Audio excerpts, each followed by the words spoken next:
Bonjour à tous et toutes, c'est Nesendil et aujourd'hui c'est une petite FAQ sur la communication animale. Vous m'aviez posé il y a déjà un petit moment plein de questions sur Instagram et donc on va répondre à certaines. J'ai mon petit téléphone, on va regarder ça, je vais prendre donc certaines de vos questions. Je vais essayer de prendre vraiment les questions qui reviennent le plus sur la communication animale. Donc déjà, qu'est-ce que la communication animale pour ceux qui ne sauraient pas du tout? C'est le fait de communiquer, de parler par intuition et télépathie avec les animaux. Voilà, si vous êtes sur cette chaîne, normalement vous y croyez. Et donc c'est quelque chose qui se fait à distance puisqu'on passe par les énergies et les énergies sont partout et la distance ne compte pas. Bref, qu'est-ce que la communication animale? Il faudrait peut-être que j'en fasse une vidéo d'ailleurs, ça peut être très très bien de vous faire une vidéo de base. Je la prends également en formation de mon côté. Vous avez une petite formation sur mon site pour vraiment voir un peu ce que c'est, comprendre et vous tester. Mais bref, moi je fais la communication animale pour vos animaux, ceux qui le désirent. Et donc vous aviez des questions parce qu'il y a vraiment beaucoup de curiosité sur la communication animale. En plus, il y a vraiment de plus en plus de de gens qui en abusent dans le sens où de voleurs quoi, vous savez, d'arnaque. Voilà, elle a du mal la fille aujourd'hui. Il y a beaucoup d'arnaques de plus en plus parce que dès qu'il y a quelque chose qui fonctionne, il y a tout de suite des arnaqueurs qui arrivent et du coup à cause de ces arnaqueurs, il commence à y avoir beaucoup de controverses, beaucoup de questions, mais pourquoi la communication animale, c'est quoi en fait, c'est de la merde, non, oui, bon. Et donc je m'étais dit que une petite FAQ ce serait déjà pas mal du tout pour répondre à vos questions les plus profondes, etc. sur la communication animale. Mais si vous le voulez, je peux également vous faire une vidéo beaucoup plus poussée sur le sujet, il n'y a aucun souci. N'oubliez pas, dans les commentaires, vous pouvez demander ce que vous voulez, le sujet que vous voulez. Au contraire, ça m'aide beaucoup à trouver des idées de vidéos. On y va donc. Alors, Ancoli Diary me demande... Donc, la communication animale permet-elle d'expliquer un changement de vie à un animal, par exemple déménagement? Exactement, je fais beaucoup de changements d'écurie, je fais des déménagements. Là, pendant les grandes vacances, j'ai aussi prévenu des animaux quand ils allaient se retrouver tout seuls parce que c'est la voisine qui allait venir nourrir. Au contraire, ils allaient faire beaucoup de routes, etc. La communication animale permet de faire passer un message à votre animal, de le prévenir d'un changement.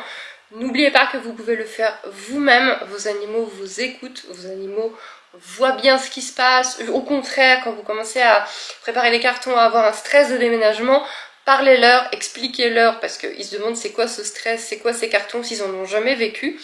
Moi, je peux en rajouter une couche, ainsi que les autres communicants animaliers, bien sûr. On peut effectivement expliquer la situation aux animaux. Moi, j'explique par image.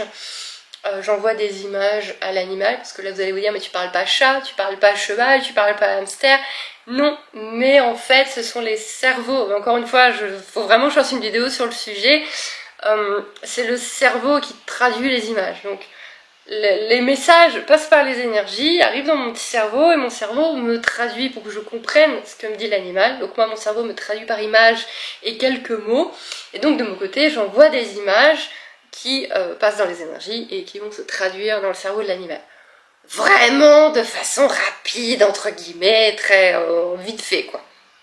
Et donc oui, je peux prévenir d'un changement, d'un gros voyage, de l'arrivée d'un nouvel animal, de l'arrivée d'un enfant, etc.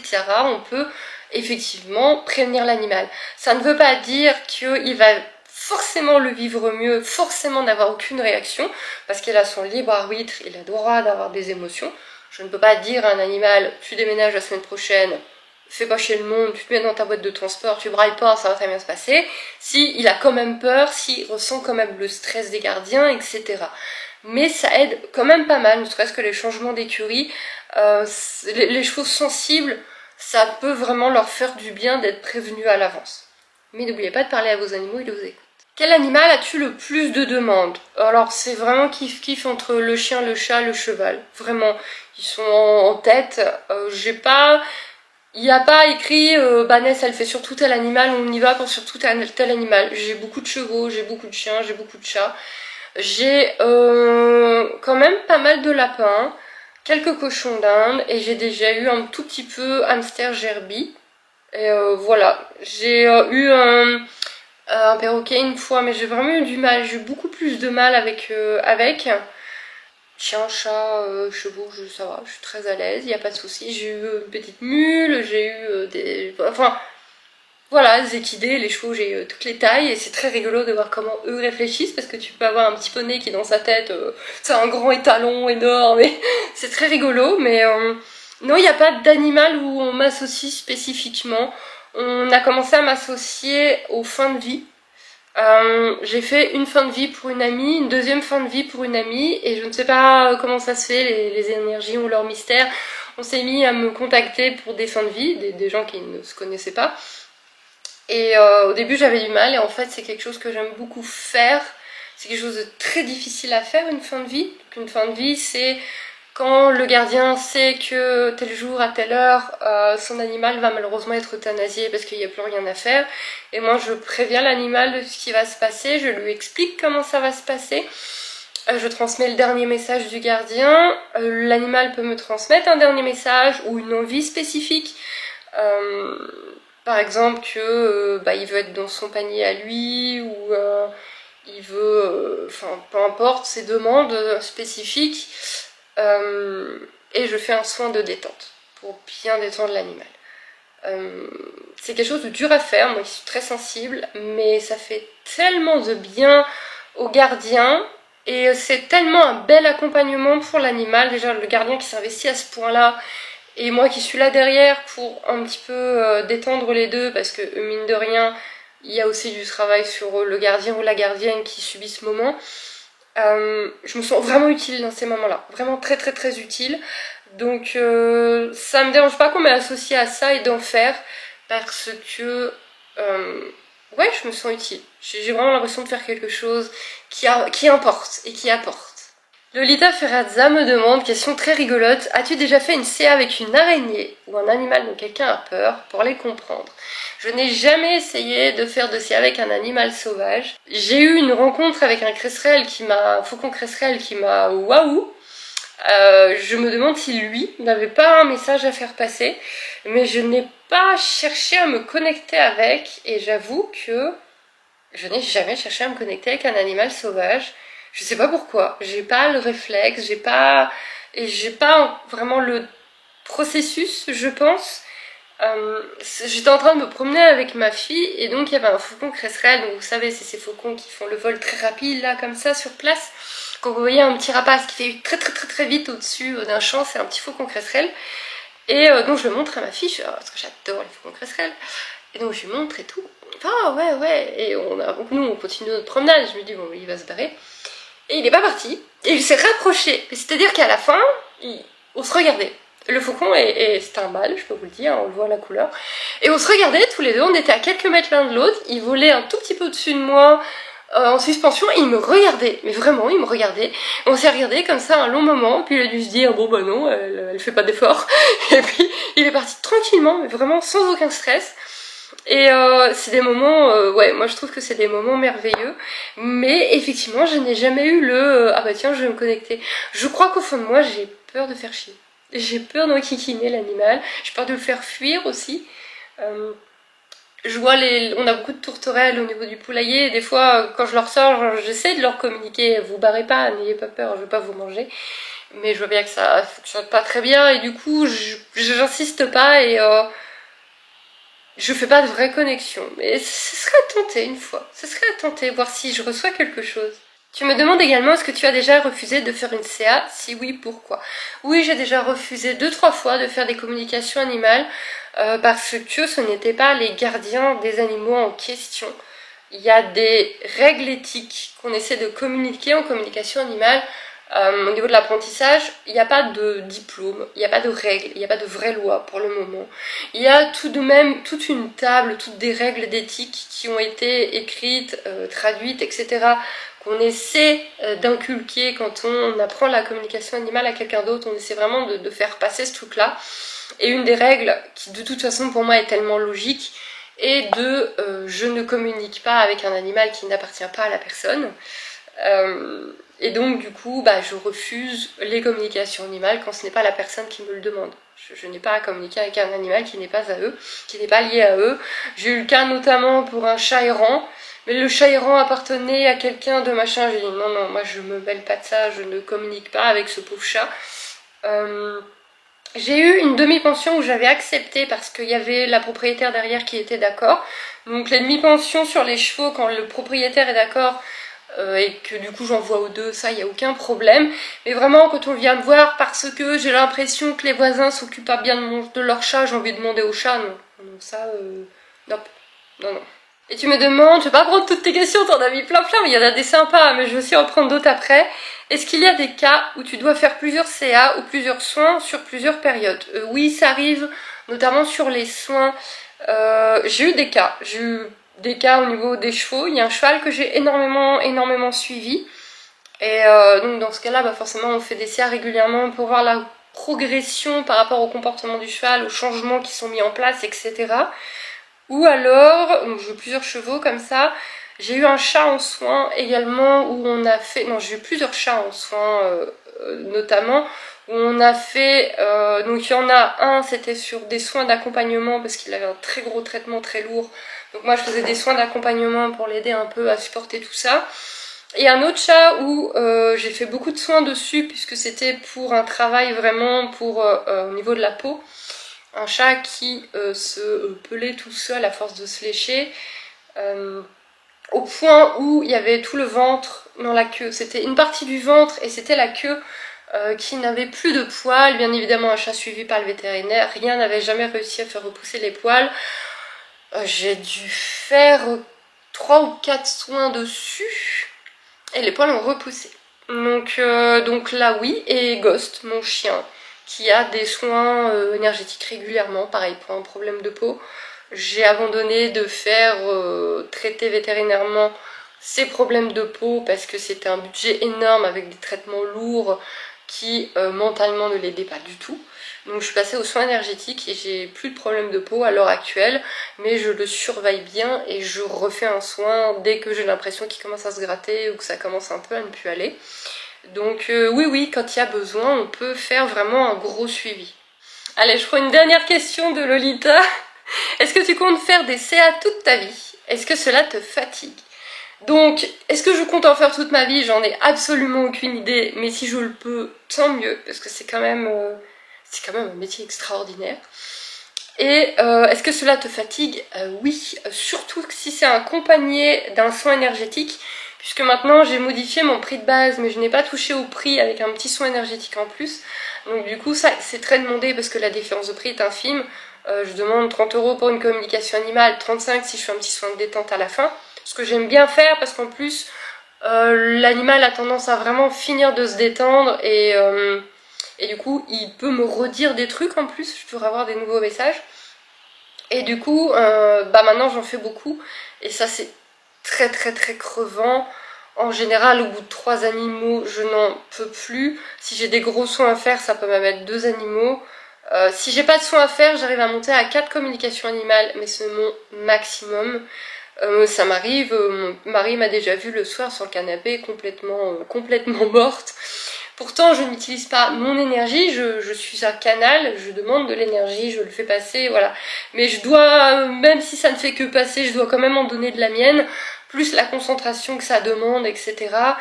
C'est crevant, ouais. Mais c'est de la bonne fatigue et c'est de la bonne fatigue mentale de dire qu'on a été utile. J'aime beaucoup. Je préfère être épuisée de ma journée, d'avoir fait des bons gros soins, que d'être épuisée de ma journée parce que je fais du ménage ou je ne sais rien. Et donc Lolita est la propriétaire de l'association Cheval de Vie que vous pouvez retrouver sur Facebook. Et je travaille avec elle tous les poneys, les chevaux, les mules, etc. qu'elle récupère de sauvetage pour les rebooster et ensuite leur trouver une nouvelle famille passent par moi. Alors, Zleila 96 me demande: j'ai peur de commencer, je n'ose pas, comment devrais-je m'y prendre? Tu peux commencer par lire un livre sur le sujet. Il y a plein de livres sur le sujet. Maintenant, on en trouve vraiment beaucoup. pour voir un peu en le lisant si tu comprends, si ça t'interpelle, si tu te questionnes, parce que se poser des questions déjà c'est montrer que ça cogite, que ça nous intéresse, et si après avoir lu le livre t'as vraiment envie d'essayer, et bien ensuite trouver une formation, que ce soit la mienne ou chez quelqu'un d'autre. Tu vas avoir des formations qui vont être 100% en ligne, tu vas avoir des formations qui vont être 100% en présentiel, tu vas avoir des formations qui vont être en visio, tu vas avoir des formations qui vont être plusieurs choses mélangées en même temps. Moi, ma petite formation, c'est que du en ligne, tu le fais à ta vitesse comme tu veux, il y a des petits exercices à faire. Et la grosse formation que j'ai prévu de vous faire d'ici la fin de l'année, il y aura du visio, parce que pour moi, c'est très important d'avoir quand même un professeur avec qui parler. Moi, j'ai commencé, j'ai lu 3 livres, après je me suis dit, bon allez, on va se lancer quand même, j'ai pris une formation en ligne, j'ai rien appris, c'est la même chose que les livres. Quand je posais des questions à la personne, les réponses étaient bateaux, ça ne m'avançait pas du tout. Donc j'ai fini par faire une formation en visio qui m'a vraiment débloquée personnellement. Et donc moi j'ai envie de vous faire ce mélange du en ligne, parce que si t'es comme moi, t'as besoin d'apprendre toute seule, d'aller à ta vitesse et tout, mais il y a quand même besoin d'avoir quelqu'un derrière quand tu sèches, quand t'as un trou, quand il y a un truc que tu comprends pas ou que tu penses ne pas y arriver alors que des fois on y arrive. C'est bien d'avoir quelqu'un derrière qui te dit non, non, c'est bon, ou avec qui tu peux parler, etc. Mais moi je dirais, soit t'as vraiment envie au fond de toi, tu sens au fond de toi que t'as vraiment envie d'apprendre, prends une formation parce que de toute façon tu vas tout apprendre dessus. Si tu doutes encore, que tu dis ouais la communication animale, je sais pas trop, commence par un livre, c'est pas un gros investissement, quand t'as fini de le lire tu le revends sur Vinted si ça t'a pas plu. C'est voilà, c'est pas un investissement énorme, tu peux te rembourser une partie du livre après. Si c'est parce que tu penses que tu n'es pas à la hauteur, alors là je t'arrête tout de suite. Tout le monde est capable de faire la communication animale, absolument tout le monde. C'est juste se connecter aux énergies. Les énergies sont partout. Scientifiquement, ça a été prouvé que les énergies sont partout. Scientifiquement, ça a été prouvé qu'on peut modifier les ondes de notre cerveau via la méditation par exemple. Et c'est justement en faisant ça qu'on se connecte aux énergies. C'est scientifiquement prouvé. Maintenant qu'on peut recevoir des images, etc., ça, il y a encore la science qui dit « ouais !» Mais pour le vivre, je t'assure que ça fonctionne. Et non, tout le monde peut y arriver. Peut-être pas à la même vitesse. Je te rassure, moi, ça a été très long. On n'est pas tous à la même vitesse. On n'a pas tous les mêmes facilités. Moi, j'ai galéré parce que je me suis pris la tête sur des détails parce que ce qu'on apprend dans les livres et dans beaucoup de formations ne me convenait pas à moi. Je suis un cas rare, ça convient à la plupart des personnes. J'ai eu une élève en formation par exemple qui elle par contre cette méthode là a marché du tonnerre et en 3 méditations elle m'a vu ses animaux décédés, elle a communiqué avec tout ce qu'elle voulait. Donc on va pas tous à la même vitesse mais on y arrive. Quand on s'en donne les moyens, quand on arrête de se dire j'y arriverai pas, j'y arriverai pas, j'y arriverai pas, oui, si tu te dis constamment j'y arriverai pas, tu peux pas y arriver. Mais c'est comme tout, c'est comme absolument tout. C'est comme quand on veut apprendre à monter à vélo, si on se met sur le vélo, on se dit oh, j'y arriverai pas, j'y arriverai pas, j'y arriverai pas, j'y arriverai pas, bah oui, tu te casses la gueule, oui, bah ça c'est sûr. Mais tout le monde, garçon, fille, quel que soit l'âge, peut faire de la communication animale. Ça, il faut arrêter de se dire moi j'y arriverai pas. Si tu vas y arriver, faut arrêter de se dire moi j'y arriverai jamais à méditer. Si tu vas y arriver, faut juste que tu trouves ta méthode, la bonne voix, la bonne musique, la bonne façon de procéder. On trouve toujours. Mais si t'as pas les moyens financiers de te lancer tout de suite dans une grosse formation, parce que les vraies grosses formations coûtent un certain prix, moi je te dirais de commencer par un bouquin. Alors, Zaliena Elfic me demande, l'animal peut-il décider de ne pas communiquer et bloquer la communication? Je ne sais pas si c'est clair. Si, c'est très clair. Et oui, ça peut arriver que l'animal refuse de communiquer. Moi, j'ai l'avantage que ça ne m'arrive pas parce que j'utilise également les cartes et le pendule. Alors, j'ai tout mon bordel qui est ici. Donc, j'utilise des oracles spécifiques et j'ai mon pendule qui traîne là en plus. Donc, quand l'animal ne veut pas se connecter à moi et ne veut pas m'envoyer d'image, je peux quand même, via mes guides, via ses guides et les guides de son gardien, me connecter aux énergies et jouer avec l'oracle et le pendule pour avoir quand même quelques trucs. C'est mon gros avantage. Mais je suis tenace et jusqu'à présent j'ai toujours réussi même finalement à avoir des images et des mots. Je pense notamment à un poney qui est justement dans l'association de Lolita. Elle a eu plusieurs communicants qui ont essayé de faire ce poney. Il a refusé à chaque fois de communiquer. À chaque fois les personnes ont abandonné. Moi, quand je suis arrivée en communication animale, j'ai vraiment le ressenti, mais vraiment, hein, j'ai ressenti le « voilà encore un boulet ». Oh, voilà encore une qui va venir me faire chier. Et vraiment le non mais laisse tomber cocotte, je te parle pas, ça m'intéresse pas, fous-moi la paix. Et du coup, je lui ai dit, pas de problème mon gars, pas de souci, mais moi je m'en vais pas. Moi je m'en vais pas, je suis là, je vais prendre mes cartes, hein, ok. Et j'ai commencé mon bazar, j'ai tiré des cartes, j'ai machin, et puis au bout d'un moment il s'est dit, ouais elle se barre pas. Elle se barre pas, bon elle se barre pas. Bon, elle a pas l'air trop conne, allez. Et puis j'ai réussi à avoir quelques trucs avec, et il a fini par se détendre, me montrer des images. Et j'ai réussi à avoir quelques trucs avec. Donc jusqu'à présent, j'ai réussi toujours à communiquer, en quitte à commencer avec des accessoires si l'animal a du mal. Mais oui, je sais que chez les autres communicants ou communicantes qui n'utilisent que eux, ça peut arriver que non, ça ne veuille pas. Ça ne veuille pas du tout. Maintenant, malgré tout, si je suis épuisée, si je suis malade, si je suis au bout de ma vie, je sais que ça va être une catastrophe, même avec mon oracle. Hein. Même, je sais que ça va être une cata, que c'est pas la peine. Donc il y a quand même des moments où on sait que nous, oula, moi je suis pas en état, ça va pas le faire. Et voilà, et l'animal aussi de son côté il peut ne pas être bien et pas avoir envie. Il y a des moments où je sens que l'animal il est vraiment fatigué, et soit j'arrive quand même à avoir une communication, mais je dois garder attention, là il est vraiment fatigué, soit il est trop fatigué et je reviens 2 jours après quoi. J'ai Sincel Lovet, je suis vraiment désolée si je prononce mal au pseudo. Quelle a été ta première communication animale et comment as-tu envie de débuter cet exercice pour toi déjà? Alors, ma première vraie communication animale, c'était avec qui est parti se coucher là-bas, c'était avec Cristal, un de mes chats. La première fois où vraiment j'ai eu une grosse image forte dans la tête, où je me suis dit « Oh, j'ai réussi !» C'était ça. Pour moi, c'était la première. C'est vraiment celle qui m'a... Waouh, j'ai vraiment une image. Maintenant, je me suis rendu compte, via ma preuve de communication animale, que j'en faisais déjà. Donc moi, je ressens image, des fois des mots et des phrases et des sensations. Je ressens la fatigue, je peux ressentir la douleur, je ressens le stress, etc. Et donc, j'ai déjà eu des douleurs, j'ai déjà eu des stress, notamment par rapport à Hacienda. Et ma prof, elle m'a dit, mais ça, c'est de la communication animale, cocotte. Ça, c'est... Là, ce que tu as ressenti, là, ça, c'est de la communication animale. Et quand tu regardes ton cheval et tu sais exactement ce qu'elle veut faire, là, tout de suite, c'est de la communication animale.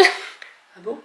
Donc, en fait, vous en faites peut-être déjà. Quand votre chien vous regarde et que vous savez exactement ce qu'il veut, mais oui, c'est parce que vous connaissez bien votre animal, mais il vous communique une information. Oui, vous le connaissez bien, vous comprenez ce qu'il veut, mais ça reste de la communication. Et j'ai beaucoup eu de mal à intégrer cette information, parce que moi je suis arrivée en formation, en visio, en disant j'arrive pas, j'en ai ras le bol, c'est ma dernière chance, c'est mon dernier test. Et j'ai discuté, et elle m'a fait mais qu'est-ce que tu fous là? Je veux apprendre la communication animale, j'y arrive pas. Tu te fous de moi ou de ce que tu me racontes, tu communiques en permanence? Ah bon? Donc vraiment la première image où je me suis dit waouh, c'est Cristal. Mais en vrai j'avais déjà commencé bien avec Hacienda et certainement avec bien d'autres animaux avant. Pourquoi j'ai eu envie de faire de la communication animale? En fait je ne sais plus quand j'en ai entendu parler la première fois, sûrement sur les réseaux. Et j'en ai discuté avec une ancienne modo, parce qu'ils modèrent plus rien mes modos, mais on va dire une modo. Et du coup c'était au tout début, j'avais Hacienda et je me suis dit oh je vais essayer. Et le retour que la dame m'avait fait, j'étais waouh, mais c'est extraordinaire, mais moi je veux savoir faire ça. En plus ça coûte cher, j'ai pas envie de payer, j'ai envie de le faire moi-même. Et moi quand je me décide d'apprendre un truc, voilà, je l'apprends. Donc, mais il y a d'autres trucs où j'ai abandonné, mais là je n'ai pas abandonné. Je suis restée déterminée, j'ai lu 3 bouquins, j'ai fait donc une formation en ligne qui m'a servi à rien. Et puis à un moment donné je me suis dit bon allez, j'investis dans une journée en visio. En plus je voulais pas investir dans cette journée en visio parce qu'elle faisait ça à plusieurs personnes. Elle avait prévenu qu'il y aurait des méditations etc dans la journée. Et je m'étais dit c'est mort, je peux pas méditer avec des gens, même en visio, juste les gens en visio, je sais que je vais pas y arriver. Je vais pas payer une journée de formation pour me retrouver avec des gens, avoir rien réussir à dire, rien réussir à faire parce qu'il y a d'autres personnes avec moi. Je me connais, je sais que ça allait me bloquer à 100%. Et je me suis dit bon c'est bon, allez tu le fais quand même. Voilà, t'arriveras bien à apprendre des trucs, tant pis, allez, hâte de faire le bébé. Et j'ai eu un bol, ou alors c'est le chaos, comme dit mon mari, ou mes guides, comme je dis moi. Mais et bah quand je me suis connectée le matin, elle m'a dit bah je suis désolée, il n'y a que toi. Tout le monde a annulé. Et je voulais pas t'annuler et tout. Donc au dernier moment, donc bah je suis désolée, t'es toute seule avec moi aujourd'hui. Et à l'intérieur ça a fait. Et donc j'ai passé la journée en tête-à-tête avec la prof. Ça a été ouais, ça m'a secouée. On a fait, elle m'a engueulée plusieurs fois, elle m'a secouée.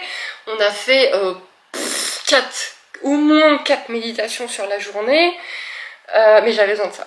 J'avais vraiment besoin de ça et ça peut être important d'aller jusque là, effectivement, pour apprendre la communication animale. Et c'est quelque chose que maintenant je veux transmettre. Puisque moi j'ai eu des difficultés que je n'aurais pas eues si on m'avait expliqué des choses qui n'allaient pas dans les livres. Parce que moi, avec ma sensibilité et ma façon à moi de jouer avec les ondes, la technique de base ne me convenait pas. Mais ça, vous ne pouvez le savoir qu'en testant avec un prof. Lala6474, tu me demandes, réalisez-vous des communications avec les animaux défunts? Oui. À la base, je ne voulais pas faire les animaux décédés. Je ne voulais pas faire les animaux disparus et je ne veux toujours pas les faire. Je ne voulais pas faire les animaux décédés. Et une abonnée m'a demandé, est-ce que tu peux faire mon animal décédé? Je lui ai dit, écoute, j'ai jamais fait, je voulais pas faire. Si tu veux, on peut tester. Quand je teste une nouvelle chose, la première personne, en général, je le fais soit gratuitement, soit en don libre, si c'est vraiment quelque chose qui va me prendre énormément de temps et d'énergie. Mais je vous donne pas de tarif quand c'est vraiment un test, un essai, un début, etc. Et ça a très bien fonctionné. Et j'en ai fait un deuxième, et j'en ai fait un troisième, et puis les animaux décédés sont arrivés naturellement dans mes propositions. J'aime beaucoup faire des communications animales avec les animaux décédés parce que ça fait beaucoup de bien aux gardiens. Ça fait énormément de bien aux gardiens, et je me suis tellement rendu compte que ça vous faisait du bien, et j'avais tellement les mêmes messages à vous transmettre à chaque fois en vous disant bah tu es vraiment pas bien, et c'est ce petit rituel là, et c'est ce petit rituel là. J'ai un chat qui m'a transmis un autre rituel à transmettre aux gens, et je me suis dit bon, on va tout rassembler au même endroit, et je vous ai fait une petite formation sur les animaux décédés qui est gratuite, elle est sur mon site, parce que je tenais à vous l'offrir, et donc dessus vous avez des petits rituels, une méditation, etc. C'est plein de petites choses que j'ai appris avec le temps, que des animaux m'ont transmis, et donc voilà, je vous ai fait un petit truc sur mon site qui est offert, et tout le bien que ça peut faire avec, j'en serais très heureuse. Mais oui, je fais les animaux décédés, et c'est même finalement une partie que j'apprécie beaucoup. J'ai Adam qui me demande, est-ce que la communication animale peut changer la relation entre le maître et l'animal? Oui. Vous n'allez pas dire à votre chat, plus jamais de ta vie tu feras pipi sur le lit. Enfin si, vous pouvez lui dire, mais demain il va recommencer si l'on a envie. Vous ne pouvez pas dire à votre chien, vous pouvez dire à votre chien, mais vous ne pouvez pas lui ordonner et que ça marche, tu n'aboieras plus jamais de ta vie. Il va réaboyer aussitôt. En fait, moi je trouve que le but de la communication animale, c'est de creuser les problèmes. Ça marche beaucoup en communication animale. Pourquoi tu aboies? Pourquoi tu manges plus? Pourquoi tu fais pipi partout? Et des fois même sans le demander, juste se connecter à l'animal, le laisser parler, lui montrer qu'on est cool, qu'on est gentil, tirer quelques cartes, voir un petit peu les messages qui arrivent quand l'animal se détend et tout. Et on arrive rapidement en général à comprendre ce qui ne va pas. Des fois non, malheureusement quand l'animal ne veut rien envoyer, qu'on n'arrive pas à trouver, moi des fois l'animal ne m'envoie rien, mon instinct ne m'envoie rien, parce que je travaille de plus en plus avec mon instinct qui forcément s'affine, mais quand l'animal ne m'envoie rien, quand l'instinct ne m'envoie rien, si l'animal il peut m'envoyer des trucs bateaux mais rien sur le problème, mon instinct ne m'envoie rien, le pendule me dit rien de concret, oui là je fais pas de miracle malheureusement, mais ça arrive de comprendre que ce chat il se lèche trop parce qu'en fait il absorbe beaucoup trop la sensibilité et les émotions de sa gardienne. Ah ce chien là il est comme ci comme ça parce que le gardien est stressé. Ah là l'animal il est comme ci parce que en fait le nouvel animal qui vient d'arriver ou le chien des voisins lui fait ci, lui fait ça. On arrive des fois à trouver des choses, on arrive à savoir des choses. On arrive même des fois à savoir que le cheval à l'écurie, il n'a pas tout le foin que les propriétaires de l'écurie ont promis. On arrive quand même à savoir des choses. Et du coup, moi je trouve que ça améliore la relation avec l'animal parce que de un, l'animal il se sent écouté. Moi j'ai énormément d'animaux, juste de les avoir écoutés, et bah après ça va mieux avec leur gardien. J'ai un lapin qui est devenu beaucoup plus proche de sa gardienne, j'ai un chat qui est devenu beaucoup plus proche de sa gardienne, un chien qui est devenu beaucoup plus cool, beaucoup plus éveillé par rapport à sa gardienne parce que ils ont été écoutés. Et des fois juste de se dire, waouh, on m'a envoyé quelqu'un, on m'a écouté. Mais à l'inverse, si le chien il dit là vraiment le bruit quand il met sa musique à fond j'en peux plus, ou là il faut vraiment que vous me sortiez les gars, je sors pas assez, j'en peux plus, et que rien ne change derrière, là par contre ça peut encore plus détériorer la relation parce que l'animal il a cru qu'il était écouté et finalement il se passe rien, et là il peut y avoir encore plus de... Parce que la communication animale c'est que des bisounours, c'est que de l'amour, c'est que de la tendresse, on vous envoie que des petits cœurs, c'est faux. C'est faux, il y a des animaux qui mâchent pas leurs mots, il y a des animaux qui ont des choses à dire, qui ont des plaintes, qui ont des désaccords, il y a des gardiens qui ont des désaccords avec leur animal, et il n'y a pas de honte, et il n'y a aucun problème avec ça, personne n'est parfait, croyez-moi bien qu'avec mes animaux je ne suis pas parfaite, personne n'est parfait. Moi quand j'ai vraiment un gros problème avec mes animaux, je demande à quelqu'un d'autre de faire la com, parce que quand on le fait soi-même pour son animal, on peut avoir tendance un peu à modifier les ressentis parce qu'on aimerait bien que ce ne soit que bisounours. Mais croyez-moi bien que quand j'envoie quelqu'un à Hacienda, elle m'envoie pas que des fleurs. Hein. Et il faut l'accepter. C'est pas grave d'avoir un truc qui dit... Puis c'est pas forcément méchant. Un animal qui est stressé parce que son gardien ramène trop le stress du boulot, c'est pas grave. C'est pas grave, on trouve un équilibre, on équilibre tout le monde. Des fois, vous venez me voir parce que l'animal est stressé, pour avoir des conseils, parce que je vous mets également pendant les CA des conseils en fleurs de bac, en lithothérapie, etc. Des fois, je vous conseille une pierre pour l'animal, mais l'animal, il me dit, attends, vas-y, là, avec ton pendule, sors-moi une autre pierre, parce que la gardienne, là, il en faut une aussi, hein. Et je vous dis, au fait, toi, par contre, tu vas me mettre ça comme pierre. Et ça marche, et ça fait du bien, et oui, ça peut améliorer les relations quand on écoute et qu'on fait attention après, bien évidemment. Mais j'ai jamais eu, je vous rassure, hein, j'ai jamais eu aucun animal qui m'a dit « Oh, ce connard !»« Oh mon Dieu, ce connard !» Il n'y a aucun animal qui m'a dit « Oh, je la déteste !»« Oh là là, je la déteste !» Non, j'ai eu des trucs rigolos. J'ai déjà eu un cheval qui m'a dit pourquoi t'arrêtes pas de bouger autant aux balades, pourquoi tu secoues autant, pourquoi parce que ta gardienne elle commence à avoir un peu de mal quand même. Ouais, je la secoue. Oui, mais pourquoi tu la secoues? Pour qu'elle se réveille. Elle fait n'importe quoi de sa vie en ce moment, elle avance pas, ça ne va pas du tout, alors je la secoue pour qu'elle se réveille. Ah ouais. Oui, on peut pas deviner, des fois on peut pas deviner. Et c'est mignon, moi j'ai trouvé ça super mignon. Il y a des fois il y a des messages, mais c'est super mignon. C'est quand... Enfin vraiment, il y a des fois j'ai des retours, c'est trop chou, ou alors au contraire, c'est le petit poney, le tout petit poney mignon, et il est poupounier, il est machin, il est les petits poneys, et le poney il me dit, mais j'en peux plus, mais moi je suis pas un poney, moi je suis un percheron les mecs, qu'est-ce qu'ils me font là avec leurs trucs roses et leurs poupougnettes? Mais j'exagère, mais parce que, alors oui, vous allez me dire, mais comment le poney il sait ce que c'est qu'un percheron? Il sait pas forcément ce que c'est qu'un percheron, mais il sait ce que c'est qu'un beau grand étalon, et mon cerveau il me traduit avec l'image d'un percheron, si vous voulez. Et là je dis, ah ouais, oui, lui il en peut plus, le petit poney à froufrou, qu'on le mette du spray, et il veut juste qu'on se rende compte qu'il est un beau et grand et fier étalon.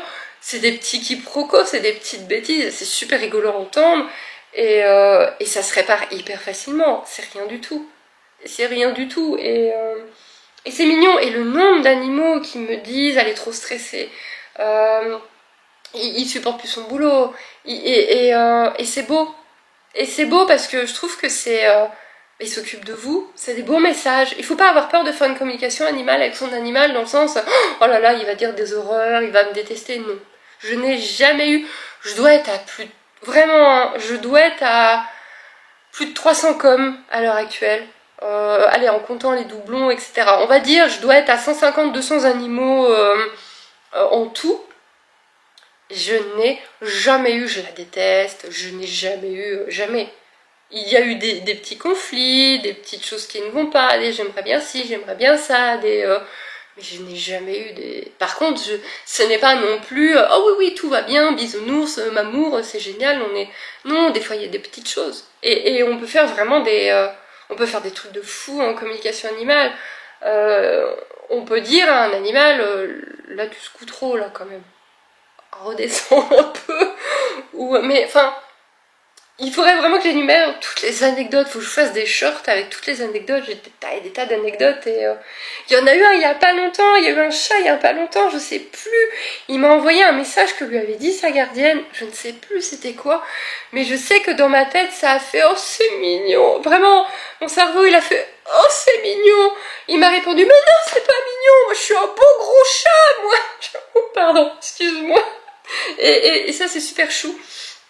Mais oui, ça peut changer les relations. J'ai notamment un cheval où on a changé toute sa vie. Alors, un cheval qui avait des très gros problèmes de comportement. En CA, j'ai eu plein de réponses. Et puis j'ai creusé avec la gardienne en lui disant oui, mais là, ça ne va pas. Ça ne va pas. Cette vie-là, comme elle est actuellement, ça ne lui convient pas.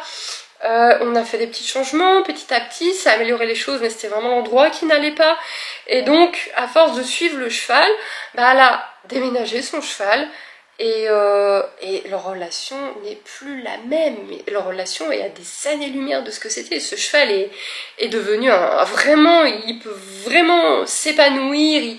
Et leur relation est devenue extraordinaire. Alors qu'elle était conflictuelle à un point où les gens lui disaient « Mais débarrasse-toi de ce cheval, il va te tuer à force. » Et donc oui, si, ça peut vraiment servir. Ça peut vraiment fonctionner. Il y avait plein d'autres questions, mais là, la vidéo est déjà méga longue, je sais même pas si vous allez tenir jusque là. Si vous avez tenu jusque là, mettez-moi en commentaire communication animale avec les écureuils. Me demandez pas pourquoi, c'est juste pour moi savoir si vous avez tenu jusqu'au bout. Et là vraiment je vous en remercie. Je vous fais des beaux et je vous dis à très vite. Bye bye. Merci encore d'être là.